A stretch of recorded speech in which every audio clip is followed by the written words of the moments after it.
Hello guys, pag-usapan lang natin ang breaking news. Ayon kasi sa balibalita, viral, Catherine Bernardo inuulaan magpapalit ng jowa. Ang tanong, sino kaya?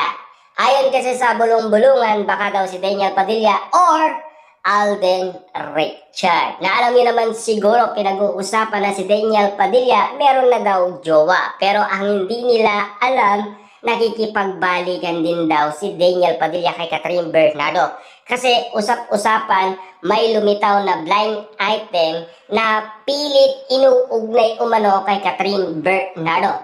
Ngayon pala, nagkaroon ng maraming resibo patungkol umano kay Catherine Bernardo. Yan na kasi ang kumakalat na issue ngayon sa social media. At lalong-lalo na, nahulaan pa ni Master Hans si Catherine Bernardo. Kaya nga naman kasi coming soon. Sino ba yung coming soon na inihintay natin after ng mga project ni Catherine Bernardo? Di ba pinag-usapan na nakaline up ang nasabing project ni Daniel Padilla at Catherine Bernardo. Kaya nga naman kasi abangers na at naghihintay na at napakasaya na ng mga Dilulu fans sa kanilang naririnig patungkol kay Daniel Padilla at Catherine Bernardo. Kaya nga naman kasi ang mga Dilulu fans naniniwala na sila na para lang sa promotion ang pakilig umano ni Daniel Padilla at Kyla Estrada. Yan ang sabi ng mga netizens. Kayo, ano ang masasabi ninyo sa lahat ng mga kumakalat na issue ngayon sa nakikita natin? Na alam nyo naman siguro, Alden Richard at Catherine Bernardo. Ganyan din naman kasi ang usap-usapan ng mga Dilulu fans kung bakit nga naman kasi kinikilig sila. Same nga naman kasi kina Daniel Padilla at Kyla Estrada.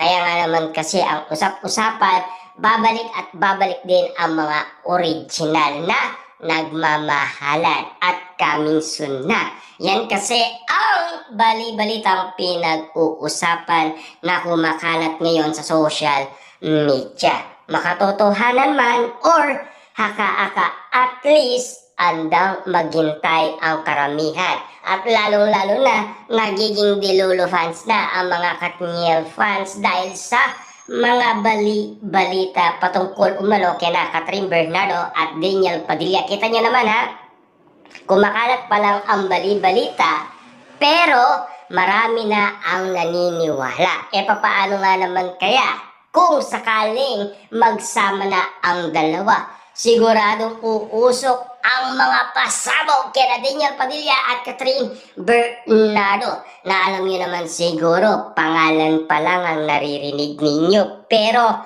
marami na ang kinikilig at kinababaliwan na ang mga resibong pinang-aawakan na nila, lalong-lalo na sa mga manghuhula sa kanilang prediksyon kina Daniel Padilla at Catherine Bernardo. Yan kasi ang pilit pinag-uusapan kung bakit nga naman kasi hanggang ngayon nalilink pa rin sila sa isa't isa kasi daw original sila at lalong-lalo na 11 years silang nagkasama. Tulad din kasi ng sinasabi umano ni Jake Costura, mahirap kalimutan ang nasabing 11 years. Kita nyo naman ha, may bago na silang jowang pinag-uusapan. Pero hanggang ngayon, sina Daniel Padilla at Catherine Bernardo hindi pa rin nakaka-move on. Hanggang ngayon kasi, suot pa rin ni Catherine Bernardo ang nasabing bigay ni Daniel Padilla na regalo. Hindi ba siya naiiyanon kay Mayor Mart Alcala, di ba? Na siya na ang jowa niya. Pero wala pa naman kasing pag-amin galing kay Catherine Bernardo kung hindi niya pa jowa si Mayor Mart Alcala. Siyempre, anong pakialam niya kung mahal pa rin niya si Daniel Padilla at lalong-lalo na Daniel Padilla.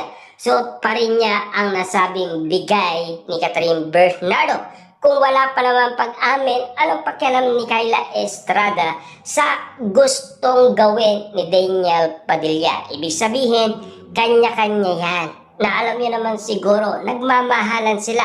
Ang tagal sinuyo ni Daniel Padilla si Catherine Bernardo. Natigil lang nang dahil nga naman kasi ayaw ng pamilyang Bernardo. At least tanggap na ng pamilyang Bernardo. Paano natin nasabi? Noong 2025 nilike umano ni Mami Min Bernardo ang nasabing article.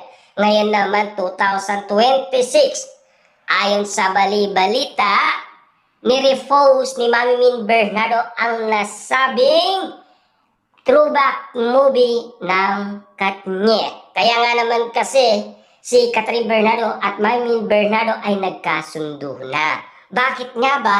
Nang dahil sa project ng Katniel. Kasi usap-usapan na pumayag na si Mami Min Bernardo. Kaya nga naman kasi nakasana ang nasabing project. At pumayag na rin si Carla Estrada. Kung bakit nga naman kasi nakasa ang nasabing project ng Katniel. At siyempre, nang dahil pumayag ang mga magulang, ang tatanungin naman ni Direk Cathy ang dalawa, sina Daniel Padilla at Catherine Bernardo. Pero sa totoo lang, si Catherine Bernardo ay pumayag na noong 2025. Pumirma na sila ng collaboration project. Yan ang balita noon ni Sian Gasa na palihim na lumalabas sina Catherine Bernardo at Daniel Padilla. Ang hindi niya alam, meron silang project na pipirmahan sa ABS-CBN. Yun ang After Forever na pinag-usapan na noong pang 2020. Na dahil sa pandemic, hindi natuloy. At dahil sa iwalayan, hindi natuloy.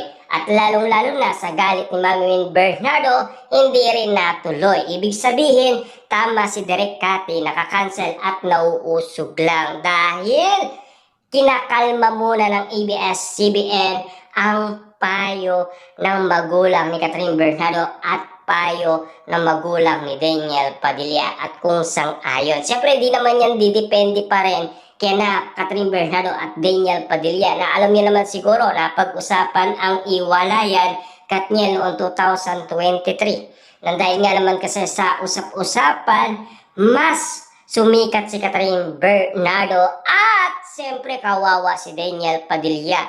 Kulang na lang tumira siya sa ibang bansa.